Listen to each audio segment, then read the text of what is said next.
What's up, everybody? Welcome to Good Wolf Radio. It's Jerry Scarlato, and today we get to talk to Lieutenant Matt Wilson.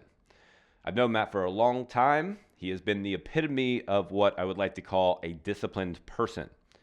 At the age of 12, when I met him, he was disciplined in becoming the best 12-year-old he could be. In high school, he was disciplined in becoming the best basketball player he could be. In college, he was disciplined to become the best basketball player he could be in college. And now in the Army, he is disciplined in becoming the best Army person that he can be moving forward.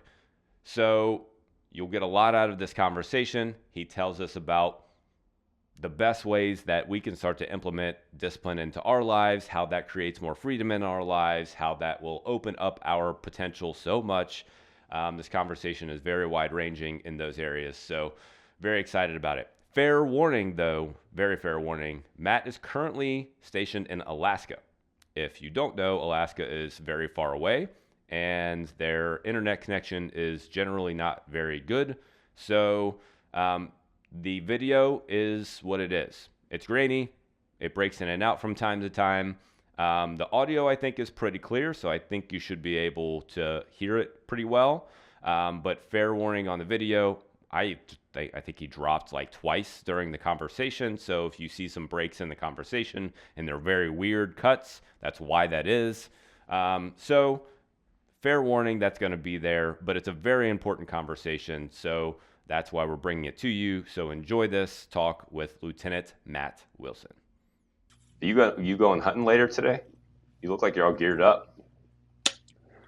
Well, I mean, you have a nice t-shirt on. I haven't been able to wear a t-shirt and obviously I've worn a t-shirt underneath all the clothes, but there's still 4 feet of snow in my yard. So it's cold out here. Yeah. And just layered up, out here trying to survive. The struggle, man. Yeah. So when does it get warm? Or what is warm? Warm? Well, summer is anywhere between 60s, high 70s. I think it got up into 80s maybe once last year. Yeah, just once. Like when you've been this cold, like not really this cold winter's long. You get used to it. I mean, going to your truck and it's -12 is like pretty normal. So you just get used to it. Mm-hmm. So when it's 40 degrees out and the sun's out, you're like a lizard outside and you're hot. Like we were working in our motor pool yesterday. Mm-hmm. What's that? The sun. It's like where we keep all of our trucks at. It's like our maintenance. It's the garage. Got it. So we were outside, and I took a new position, and we're doing a bunch of inventories of all equipment, and all our equipment's laid out, and I'm looking over at all my soldiers, and they all have their blouse tops off, and they're in their t-shirts, just tanning, and I'm like, guys, it's 39 degrees right now, but it's hot out. But that's hot, sir. Yeah, it's hot. Yeah. How does it feel to have people call you sir? It's a little different, especially when you have the 40-year-old man, 50, so not 50, but like because it's 40s. A wide range, I'm sure. Yeah, so right anywhere between like 40, like right around there, they have like 3 kids, and you're like, I'm just a young first lieutenant, and 25 years old. But why are you calling you sir? And plus, like their years of service, they have 15 plus years of service. You're like, why are you calling me sir? What have I done to kind of deserve that? But it's just how it works. I mean, it's just the rank. It's just the rank, yeah. Which has nothing to do with years of service. It has to do with what you've gone through, like what defines your rank, I guess. Like what makes you a first lieutenant versus someone who's been in for 15 years. Like I know graduating from West Point gives you a certain distinction already, right?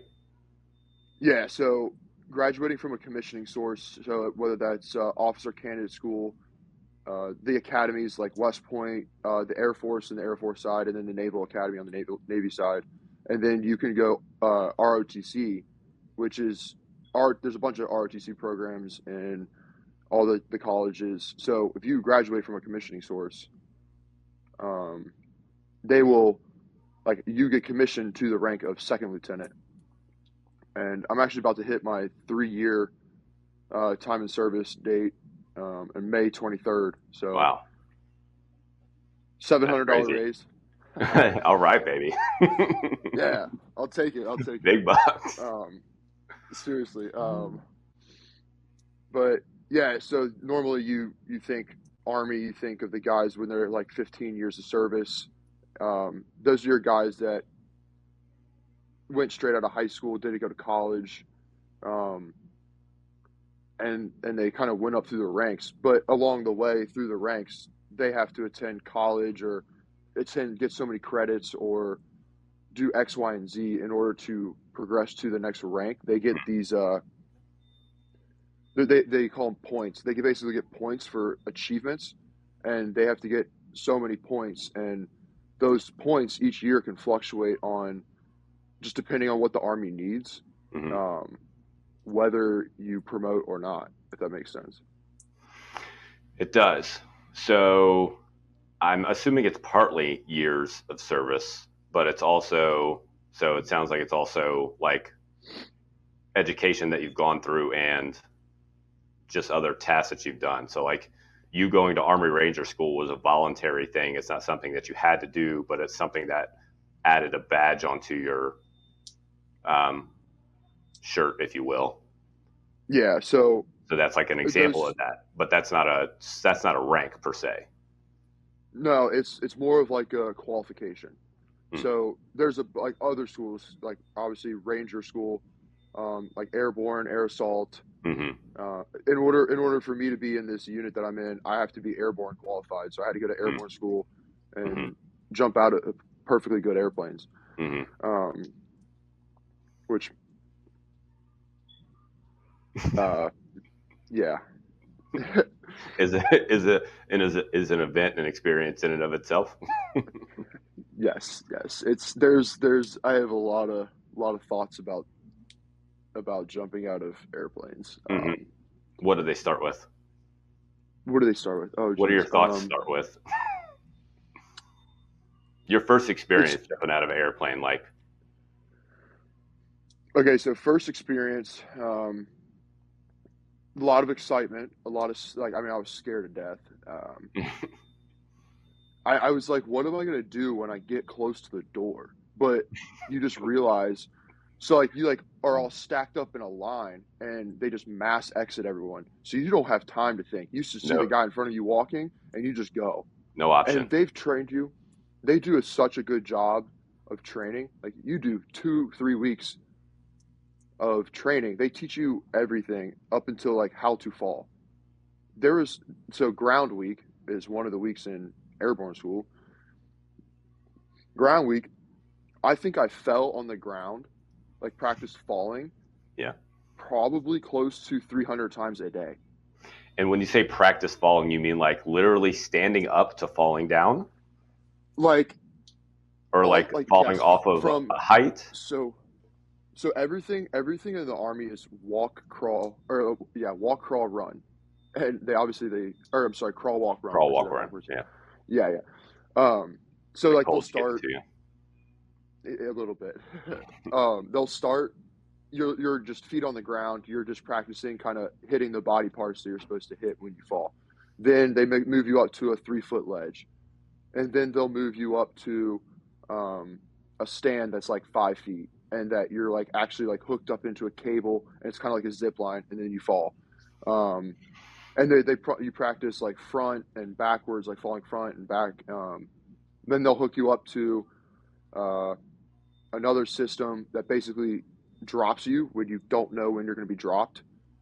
And so like you like actually jump off of a ledge that's like probably 15 feet up in the air, come swinging down, and you like kind of hang there, swing out, and then swing back, and then they'll drop you. There's also a tower that you jump out of that kind of simulates how you're supposed to exit the aircraft. But I mean, it's really cool and it's really exciting. Every time I still get the nerves of, oh my gosh, I'm jumping out of an airplane. Um, even in like operations, like this past one we did, where we jumped out up in Fairbanks, which is like it was an hour flight north. But I mean, you're hooked up to. I had a rucksack, and they hook it up to your equipment rings, which are kind of near your legs, so your ruck is like on your legs Hmm. most of the time. And when you actually jump out of the airport or the airplane, everything's designed so where you can like pull it and your ruck will drop and it's Drop. connected to a line and um, so you're supposed to drop your stuff, your equipment 100 feet above ground. Well, it's kind of scary when you're jumping out at night because you can't see the ground. So you just kind of just guess. So I just drop it. But I jumped out this last one. This is the part that's scary, and this is the part that I don't necessarily like. Hmm. I'm obviously bigger dude, 250 pounds right now. Hmm. I'm jumping a rucksack that when 6'10". I jumped in. Yeah, yeah. When I when I jumped out of the airplane, I jumped out with a 100-pound rucksack. Huh. So I'm You're at 350 350 pounds. pounds plus the weight of the parachute, which I mean I forget the exact weight, but I was pushing over 400 pounds out of the airplane. That's crazy. Yeah. The year before, they had to make me take equipment out of my ruck and give it to other people, so that Yeah. way, so that way, I could get pulled back into the airplane with the cable if I was a tow jumper. Otherwise, it wouldn't Um, have been able to. Correct. But this time, I didn't really get the opportunity. Everything was Yeah. just so fast paced, so I was just like, all right, well, I'm not going to say anything, so Yeah. we're just gonna we're just gonna send this thing. Luckily, I jumped out. I went.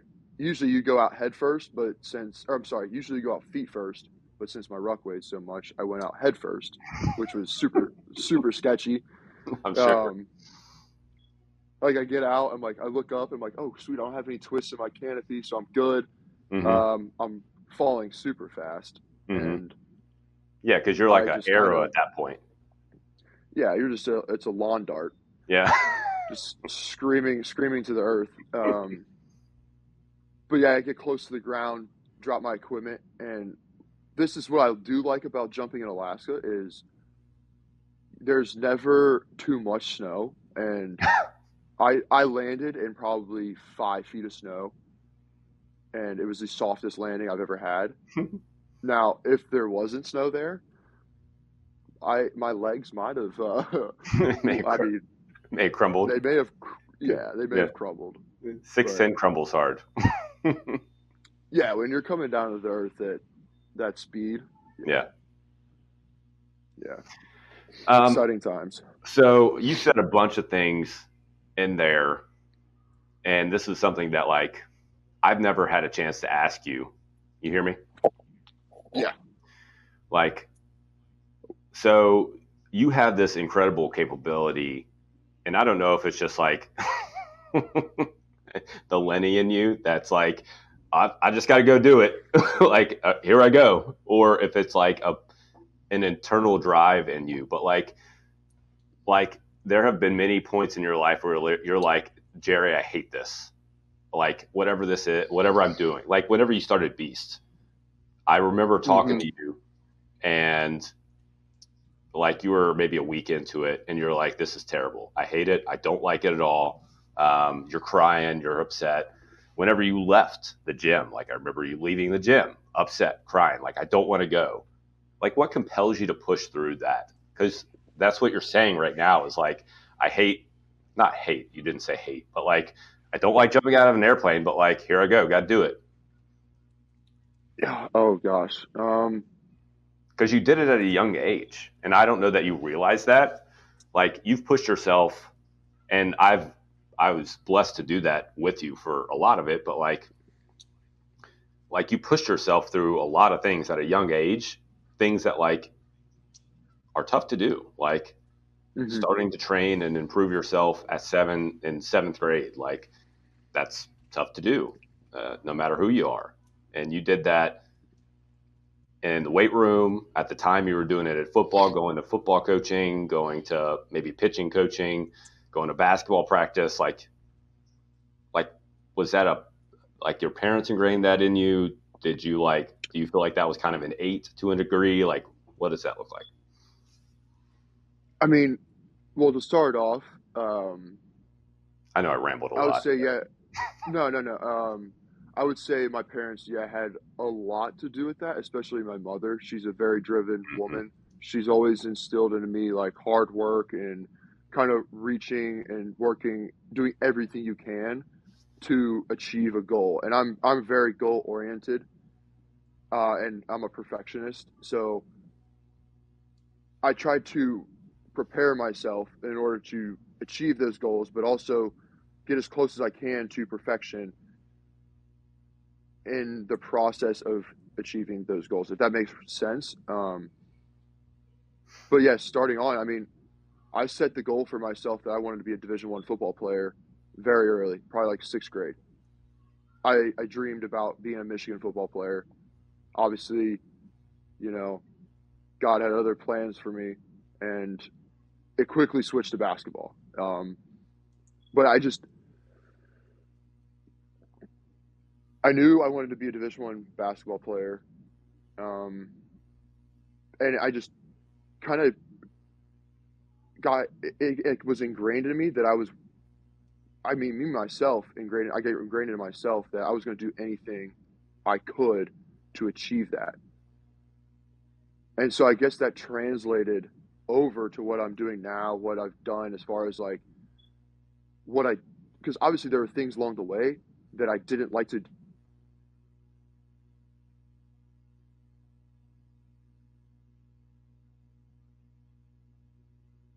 You there? Take a pause because I can't hear you. There? Oh, there you are. Bam. Oh, okay. I New don't know location. what happened. Yeah, I'm closer to the router now.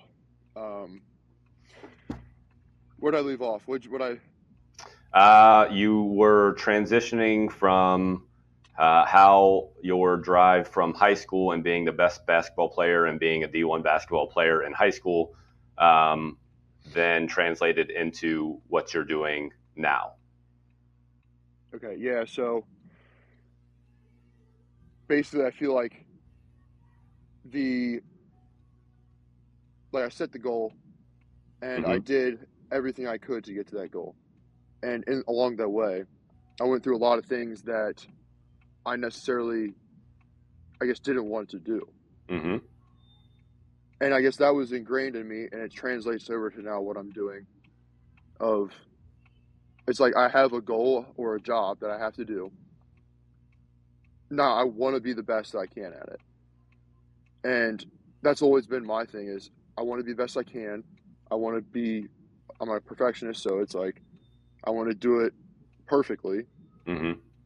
and that's just been my thing. It's like once I get a task or a goal, a job, I just do everything I can to set myself up for success, and basically I just kind of put my head down and I guess grind it out. I don't know.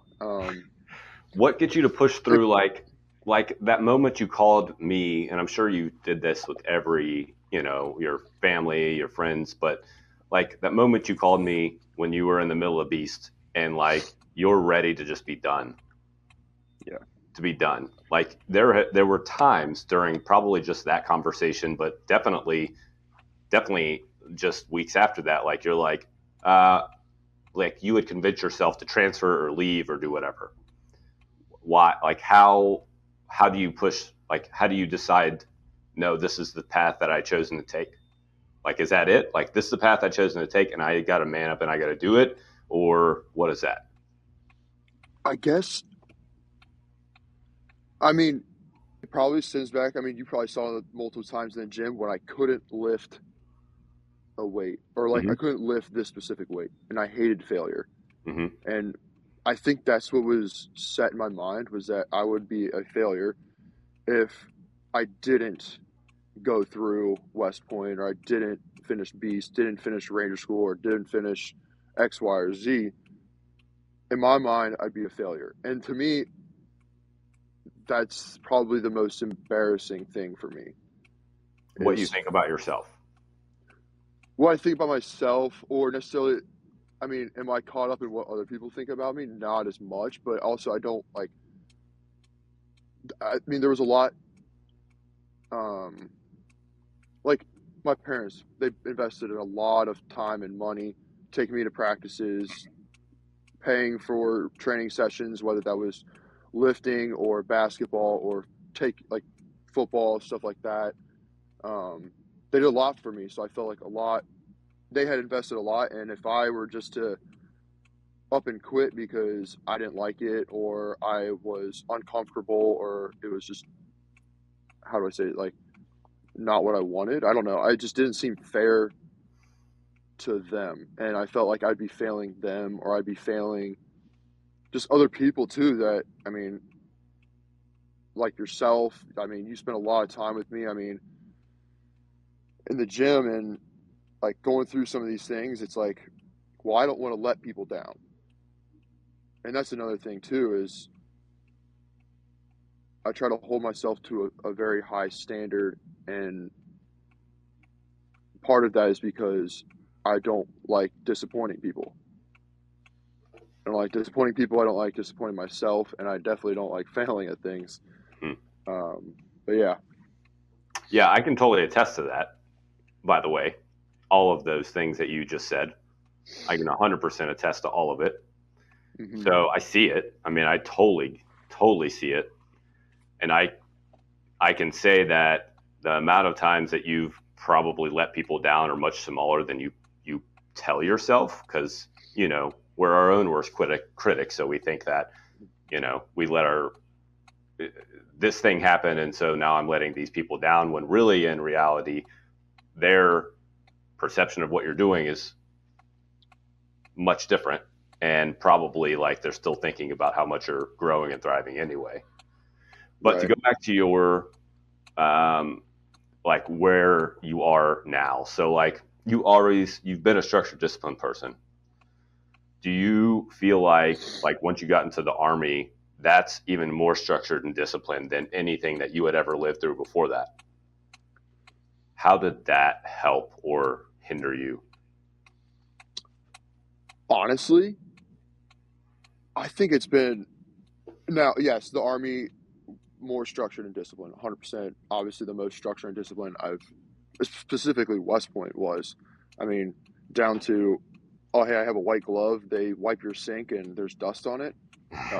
You failed your inspection. Okay, Mm-hmm. so that was every day kind of thing.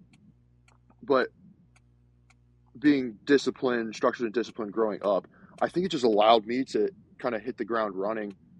And I think I thrive in structure and discipline. I thrive having a routine. I'm very, like, I love routines. I don't Mm-hmm. like change. And Mm-hmm. yeah, routines, I thrive in them. I just get up, do the same thing over and over again. It gets boring. And there's a lot of times, like, am I transitioning into wanting some, not freedom, but would I want some, a change of pace? Of course. I mean, after doing everything for so long. Mm-hmm.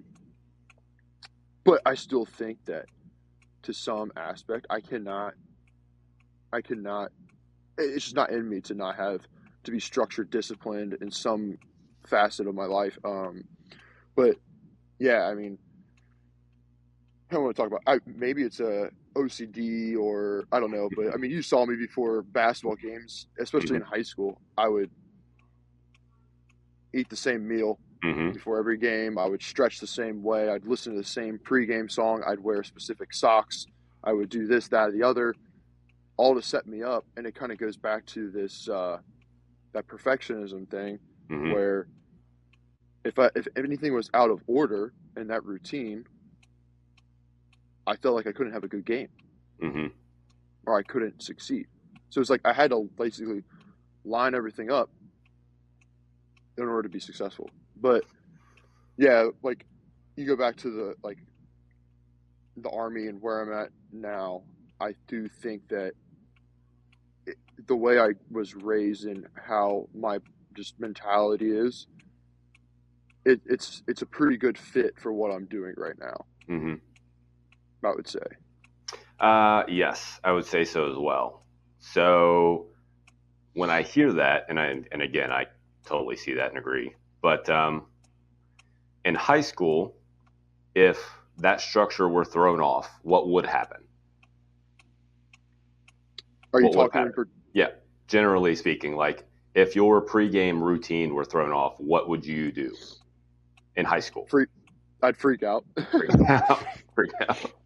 I did struggle even in at college. There was a story where we had game loops, home and away game loops, and at the time I'm a freshman, and I still wore the same, not same pair of socks, but they were like my lucky socks or something. Mm-hmm. They forgot to switch them over to one of the game loops, and luckily I had people there that really cared about me, and they knew how much of a big deal it meant to me, and they were like, "Oh my gosh, Matt doesn't have his socks here." We're like on a away game, and they're scrambling, running around. But in the pre games, I mean, I was in my head. I'm like trying to convince myself, like, "Hey, it's just a pair of socks. Like it doesn't matter. Like you're still. It doesn't take away for all the hard work that you've done, because obviously socks don't translate over to how well you perform in How a well you basketball play, game right? or how for yeah. But it's just you feel off. Mm-hmm. I felt off, and a lot of times I would get in my head, but I would also be trying to talk myself out of it. But deep down, I'm knowing I have this discomfort, and I know that like there's something wrong in the process. There's something wrong in that chain of that routine that I've been doing, but I mean, luckily there was a few times over, especially my college career, where my socks, my something went missing or something Something. was out of Yeah. whack, and I learned to kind of grow out of that. Hey, like I can still perform at a high level regardless of what I do up to the game or what I do in the Mm-hmm. process. Because it's not the routine. I mean, it's always I'm a big how do I say it, Proponent. advocate Mm-hmm. for routines and setting yourself up, because going through the same thing, like you want to approach every game the same way, every event, every whatever it is, whether it's a test you're taking, you want to approach it the same way. So that way, like I said, you're lined up for success. But the work that you put in outside of that is far more important. Like the training, the little drills you do, lifting, everything you've done in the preparation aspect in that part is far more important than what you do 30 minutes before this test or this game or whatever it is that you're trying to, we'll call it a test, whatever Mm-hmm. you're being tested at. Mm-hmm. Um, but yeah, like the preparation for it is far more important. I learned that um, in college because we would be, I mean, it's just a hectic schedule. It's much different than high school where you're Yeah, local and you're just going right down the road, generally speaking, like you're traveling, 20 minutes versus in college, like basketball is your life and you're hmm traveling across the country or like there's just a lot more opportunity for slip ups to happen yeah, for, definitely a lot more moving parts. yep. And then I imagine like the Army probably sped that up too, like just as far as your ability to just let go of, like Oh if yeah, things aren't going the way that you expect them to go, like I just got to let it go and I got to move to the next thing. yeah. It's hey, you have 5 minutes to get your clothes on. Let's go. And it's like, okay. So you just run. You just scramble. Yeah. You just scramble. Like there's a lot of thing is hurry up, like hurry up, hurry up. Mm-hmm. So you just don't have time to think about all that stuff. It's just Mm-hmm. you have the end goal and you just do everything you can to get to that end goal or whatever that task is. You just go as fast as you can and get the job done. Hope you have everything you need for it. Right. Oh, I'm sure. Yeah. So what has what has being in the Army then taught you about that? So it sounds like you were telling me about one of your trainings you did recently. When did we talk? Maybe about a month ago. Yeah. And how you had to trek to a certain area, and like there was all this snow, and you were pushing it out of the way with your gun, and this, that, and the other thing, and you figured out that I don't know, the packs weren't going to work, or the what am I trying to say? The tents weren't going to work out because they were the wrong material or something like that. At any rate, I don't know. How does how did the Army teach you to deal with this unknown situations? Like that's all you're dealing with in the Army. Like if you actually went to war, it's all unknown. It's all unknown. Hmm. So Yeah. how did you start to be able to adapt to that? You just Well, didn't it have goes a choice. making something out of nothing. Hmm. It goes back to just the training. Um, you're thrown into so many different situations, so many different. I mean, that's part of the reason why they encourage lieutenants to go to Ranger School, is so that you are basically thrown, like everything's thrown at you. You're sleep deprived. You haven't eaten, like you only eat two meals, sometimes one a day, like less than 3 hours of sleep. So they put you through it. They put you through almost every situation, scenario that you could possibly face in combat. And when we do these training exercises, so like obviously you graduate Ranger School and you go to your unit. Um, and I got blessed to be up in Alaska in the great outdoors. Um, Which ironically is, I think, where you should be. Not Alaska, maybe, but the great outdoors is definitely right. So I oh, think that part was right. yes, that part was right. That part was right. But so you take the overarching idea of taking care of soldiers, taking care of your guys underneath you, and so you have that, and then you have your mission, the mission on hand that's coming from higher. All right, we have to go. I don't know, seize this hilltop or something. It's like, okay, what do I need to do in order to seize the hilltop? Okay, well, I need to bring this, this, this, and this. So you have your packing list, everything you need to do your job. Sometimes things don't always make it out there. Hmm. Sometimes there's just a lot of moving parts. Hmm. And you just try to make the best out of a bad situation. And with the idea of, hey, I need to take care of my guys. So I mean, I forget what it was we were talking about, but it was I was on a mortar firing point, which, if you're not familiar with mortars, they're the tube that has an Sticks in the ground and yeah, shoots up. You drop like maybe a I think it's like 5 pound shell. It looks like a little grenade with a. It looks like one of those Nerf footballs.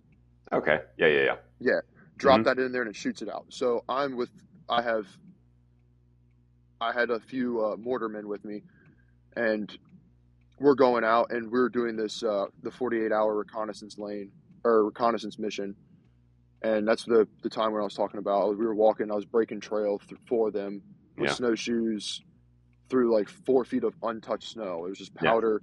We were all You're carrying literally heavy shoveling rucks. through. Yep.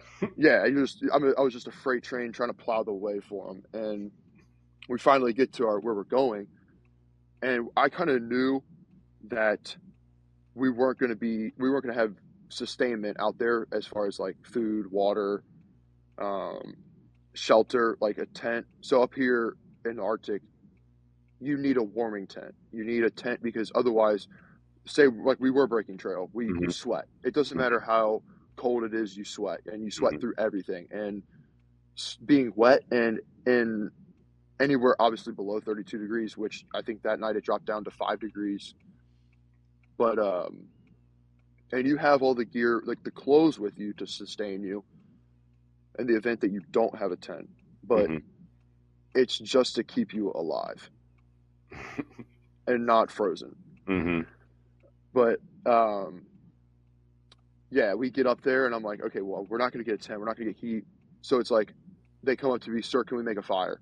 And I'm thinking, okay, let's think, is that really conducive to the mission to have a fire? No. We're a reconnaissance. We're so far out. We would be so far out into enemy lines. And you obviously don't want the enemy seeing you. Yeah, you put out a fire, they can see you. You got smoke going up. Exactly. All those kind of considerations. But you just Yep. take in a bunch of considerations and the mission, and does it really affect it, or what's more important? And then those are leader decisions that Hmm. they teach you to make. And that's the stuff that, like, through all these leadership courses that people go through, it allows you to be able to make those sound judgments. And I was like, at the time, I was like, okay, let's really think about it. Is the enemy really going to walk up this hill that we just walked up? Probably not. Hmm. I hope not, unless they Hmm. saw our trail. But if they saw our trail, they're going to come right to us anyways. It leads right to us. It doesn't matter if we have a fire or not. So I'm like, all right, we're going to build a fire. Because honestly, at this time, I had just woken up. Like, I took like a 30-minute shift from my radio, and I had put my hands inside my shirt. I had my sleeves like kind of dangling. They were underneath my kit, and I interlocked my fingers. Well, when I woke up, I pulled my fingers apart, but they were frozen together. Like, they were actually, like, I had to peel them apart. And I was like, oh my gosh. And I looked at the guys, and I mean, some of the dudes were just shaking Shivering. uncontrollably. Yeah. It's like the Battle of the Bulge, the stuff you see on Band of Brothers, that Hmm. kind of thing. That's what we go through every training event we do out Training. here. Yeah. We're training, yeah, it's Yep. surviving out here. But yeah, so I was like, we're gonna build a fire. We have to. It's the only way to keep us out here, and no one's coming to get us right now. But yeah, so it's just little stuff like that, little curveballs that you get, but you take your experiences, your past trainings, and you apply it to this situation. And what can this mission, like, what can you do to still achieve the mission and drive on and everything? So, like, yeah, you take those past experiences, you apply it to this situation. Now, every situation is obviously different, but Hmm.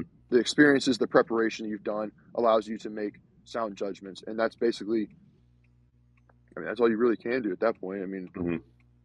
um, So, what would you say to somebody who was having trouble overcoming small obstacles? Because, look, like, I'm in a comfortable room, like, I got the AC running or the heat. I don't really know what's running right now. I'm comfortable, like, everything's fine. mhm, So, the reality of the situation is, like, I got it pretty easy, and most people got it pretty easy. They don't have to worry about going and digging themselves through 5 feet of snow and figuring out whether or not they need to build a fire so the enemy can maybe or maybe not see them and come kill them. So, not that that's literally what was going on for you, but right, nonetheless, that's what you were training for. right. Like, what do you say to somebody that's like in a situation that is comfortable, like rationally comfortable, but like they're just having trouble overcoming that small thing that seems so big in the moment? You just got to jump in. The worst part is, sorry, Jump I had to in. refresh. All good. Um, Jump in. yeah, jump in. So you just got to get moving. Just try it. Just go, and you'll figure it out along the way. Um, that's obviously not great advice for someone that thinks that this thing is like a monumental thing, like, oh my gosh, freaking out. But Hmm. once you get through something, and I think it was David Goggins. It's like you have that cookie jar. Hmm. I pull from a cookie jar all the time. Hmm. I'm like, hey, I've done this. Well, I can do this now.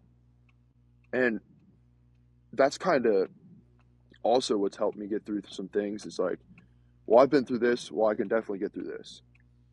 And it's like, even if I think this is way harder, it's like, well, sorry, once I get through it, I mean, you got another thing to pull out of that cookie jar. But as you keep facing those things that make you uncomfortable, I love the phrase too of like become comfortable with being uncomfortable. The more times that you have exposure to being uncomfortable, the easier it is to handle being uncomfortable. And I think that's like the whole, like going through Ranger School, going through West Point, all that stuff. I was super uncomfortable. But now when I go through this stuff, which this is another beast out here, because it could be life or death out here just because you're like you that could due to the elements. Um, yeah, you pull from that cookie jar. You're like, okay, I can get through this.